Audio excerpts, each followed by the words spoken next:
So, all right, go through these charges, because the problem with these charges, I've read, pretty simple and pretty detailed.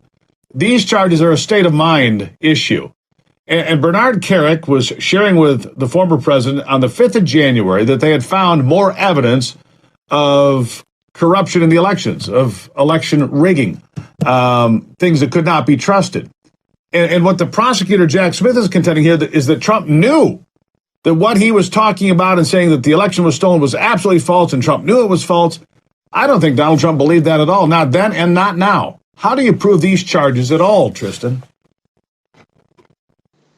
Well, I think the Department of Justice is going to have a hard time proving any of the charges that they filed against Trump. It's clearly a political play, especially when you line up the timeline to how they've proceeded in light of new revelations coming out about Hunter Biden. I mean, every day that something big comes out of the Biden family scandals, you have a new Trump indictment revelation come out. And so I think it's clearly a political play by the Department of Justice, run by none other than Joe Biden. Yesterday, there are 4 new charges from the Department of Justice against Trump, that include obstructing an official proceeding and conspiring to obstruct an official proceeding, and even a civil rights charge for making objections to electoral certification, which Democrats have been making for decades, by the way. And so it's clearly an attack on not just the Republican voters in the Republican base, but also free speech. This is a speech issue at the end of the day, and they're criminalizing regime dissent.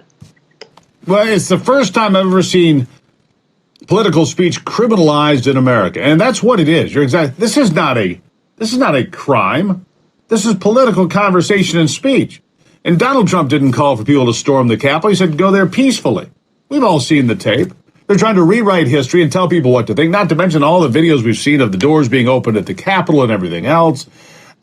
Tristan, I knew this one was going to be a bit thin. I think they're going all the way back to an 1866 statute to find something to put up against this president, and none of it's working. Every time this happens, you look at latest polling, Donald Trump in head-to-head matchups with Joe Biden is winning.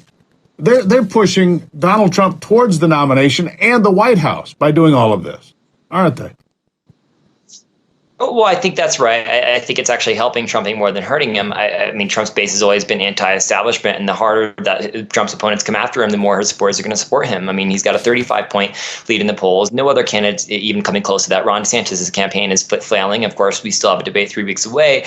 But at the end of the day, it looks a lot like 2016. Right, where Trump consistently led in the polls, and no matter going into the final days of the primary. But I also think the timeline here is really important when you look at January 6th. Trump wasn't even finished speaking when the first barriers of the Capitol were breached. And so you're looking at about 2-mile distance from the White House to the Capitol. A horde of demonstrators just spontaneously combusted the Capitol while at the direction of Donald Trump. No, Trump was explicit in his directions to protest at the Capitol peacefully. He put out several tweets during the Capitol chaos, demanding protesters to protest peacefully. And so this idea that Donald Trump unilaterally sent a horde of demonstrators down to the Capitol to blow up Congress is just a fantasy that's been created by the House Select Committee on January 6th.